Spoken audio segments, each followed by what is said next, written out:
to an elderly relative this morning, and like most of us on these cold mornings, we're at home, but we've got our mitts on and we've got a nice warm cardy. This elderly relative of mine had a coat on, a coat, gloves and scarf, sat in her living room, and this is 2024, and I don't understand why more people aren't upset about the fact that we're living in probably the most affluent time in modern history, and there's elderly people sitting at home with their coats on because they're scared of getting their energy bills, and the rest of us are being practical, thinking, well, we'll deal with it as and when. But it just goes to show that various governments, Labour and the Tories, have let us down so badly. And I personally think that a vote at the next election for either the Tories or Labour will be a wasted vote. For years we were told, we were convinced, we were frightened into thinking that a vote for anyone else other than those, the Lib Dems, and in Scotland the SNP, was a wasted vote. When in fact, all along, it was the other way round. You're wasting your vote if you vote for Labour or the Tories. This week, Rishi Sunak has just given £2.5 billion of our money, taxpayers' money, to the Ukraine. Now, as much as I feel sorry for the people, the civilians of the Ukraine, BlackRock have already got contracts in place for the building of it. And who's going to be paying BlackRock for that rebuilding? You are. I am. Money taken during a 55-year working life from the elderly relative that I've just spoken to. Oh, we can't afford to put pensions up. We can't afford to pay people more. We can't afford to fix potholes in the road. We can't afford to build more houses. Can you give 2.5 billion to what was once described as the most corrupt government in Europe? Yeah, we can do that. We can show our solidarity. The Ukraine payment is just one example of how the Tories and Labour don't think about what the people would think, what I would think, what you would think. And whether you agree with that payment or not is irrelevant. There'll be other payments made that you won't agree with, I guarantee it. And this week we've got Starmer running round, because obviously it's an election year, and Labour have got a task force for this. We've got a task force to stop the boats. We've got a task force to make sure children's health is better. We're going to send them round to make sure they're cleaning their teeth properly. We've got a task force. You don't need task forces. You need a few people who aren't puppets to the World Economic Forum and the World Health Organization and the United Nations. A few people who aren't puppets to them, which rules out Starmer and Sunak and co. And a few people with basic common sense. Just basic common sense. Stop the boats. Well, I've got nothing against genuine refugees. If I were them, I'd be doing the same. I want to go to the best possible country for me and my family. But letting loads of undocumented people into the country, putting them up in 5-star hotels and letting them wander off into the ether, strikes me as criminal neglect. And when they commit atrocities, as they will do, because they're the same as our own people, and our own people commit rapes and robberies and whatever else, But desperate people who haven't got an income will commit even more crime. That's not saying something that's racist. That's saying something that is just common sense. They can't work legally until they've been processed. And I say, a lot of them just wander off. We don't know who they are. Even our own security services have said we've got terrorists landing and living amongst us. And they've just wandered off. I'm sure we'll see where they are in months and years to come. But that's total neglect from the Tory party. Why can't the Royal Navy just stop the boats? And we've got a team aboard from Border Force who go through their applications. Oh, you've got no documents at all. Oh, right, you go back to France then. Unless you tell us where you're from. If you want to go back to your country of origin, go back to France. Oh, you're from a war-torn place. Okay, we'll take you, we'll house you. Won't be in a 5-star hotel, but you'll have food, you'll have a nice roof over your head, and we'll process you as soon as possible. Even if we've got to hire one person for every person who's being processed, we'll hire them. We'll get that list straight down. And those people, of course, who are just economic migrants, they'll have to apply legally. If they come here illegally, back they go to France. And the boat literally gets turned around and put on the French shore, and the people are put off the safe ship and they go back to France. But that's where they came from. And France, as far as I know, is a safe haven. And don't even get me started on the unelected Foreign Secretary who says that can't be done. We can't tow them back to France. Why? Whose payroll are you on, Mr. Cameron? It's just crazy. And that's down to the Tories. But it's not just the Tories. You know, Labour, the last time they were in, I've got the same relative has just been in hospital on the Isle of Wight and then Southampton. On the Isle of Wight, they were in a corridor for 14 hours. I thought it was 16, but they said no, it was 14. Great service. When I went to Southampton, they were in a corridor for 7 hours. Now, the NHS is overburdened and it would appear can't handle the numbers. We haven't got the bed space. Bed space has declined by about 40% since Labour took office in 1997. And it's decreased even more under the Tories. But 40%, that's not my figures, that's the NHS figures.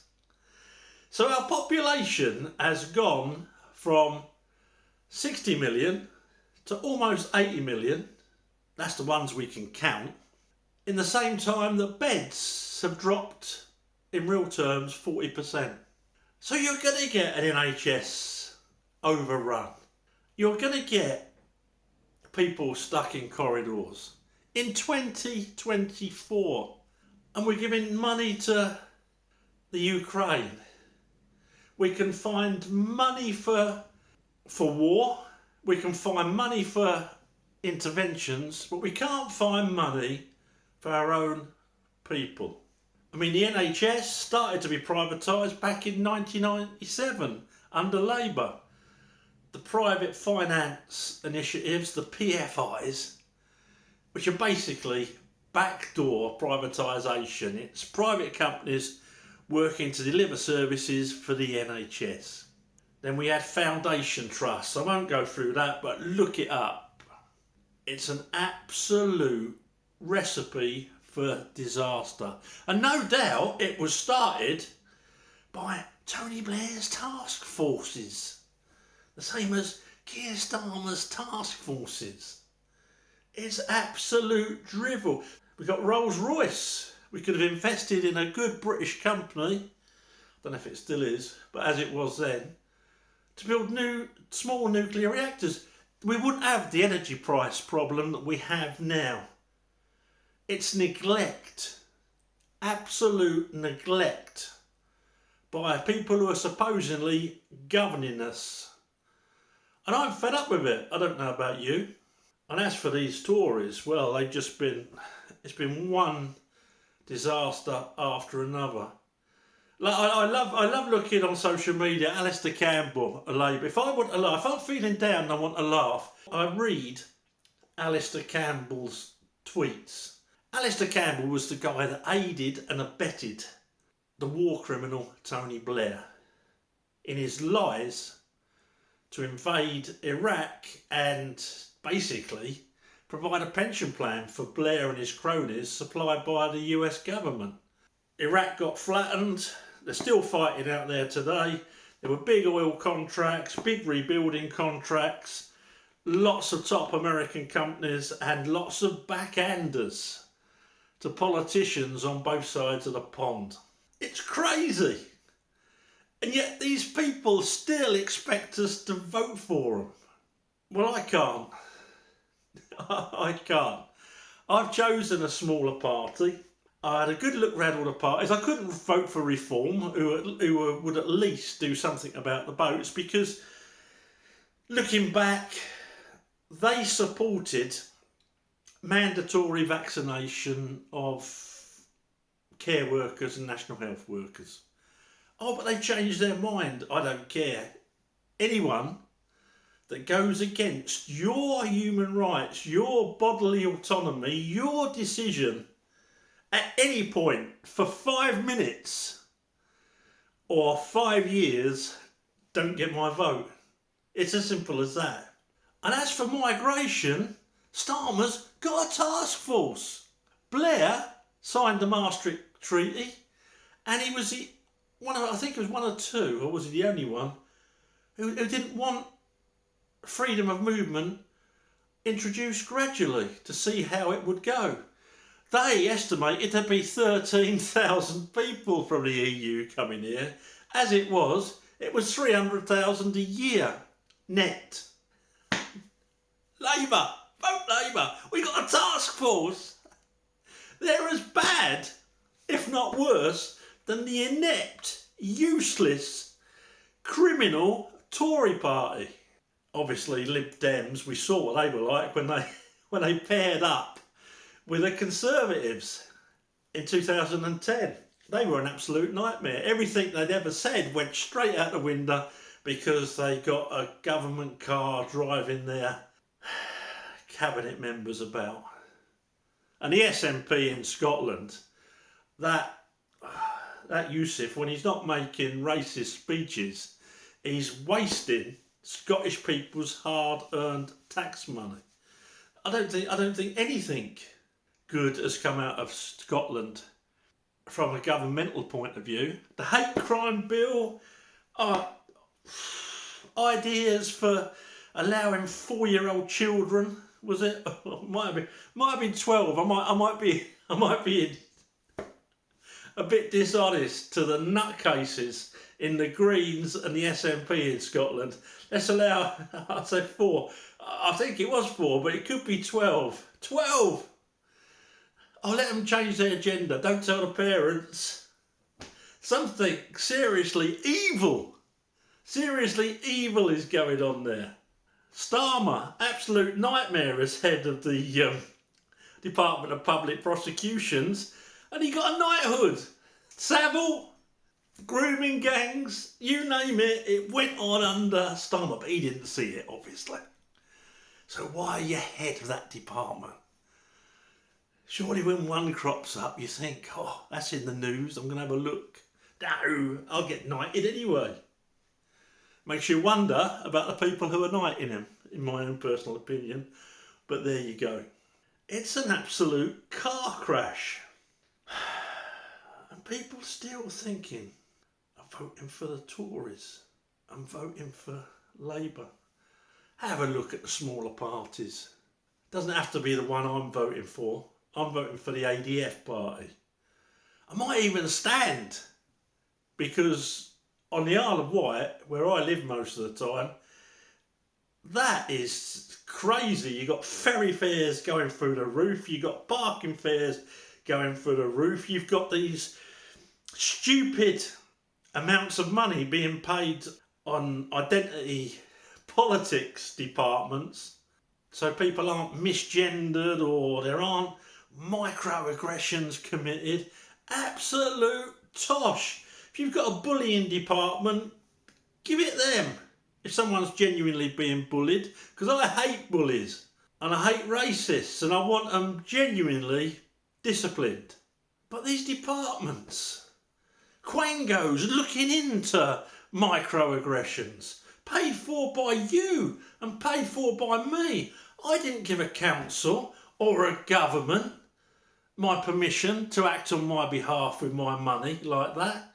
Oh, climate change, which there is, but man, under most scientists' best estimates, is responsible for 0.4%. And you've got councils in England saying, oh, we'll have a 15-minute city. We'll have a ULEZ scheme. It's control. It's nothing to do with the environment. And you councillors, you members of the government out there, have not got my permission to use my tax money on schemes like that, control schemes. Anyway, this all started because I spoke to an elderly relative and she was freezing in her own home in 2024. I just don't know what to say. Okay, thanks for watching. Please let me know your thoughts and please subscribe to the channel. We need change and we need to be the change because no one else is going to do it for us. Okay, thanks for watching.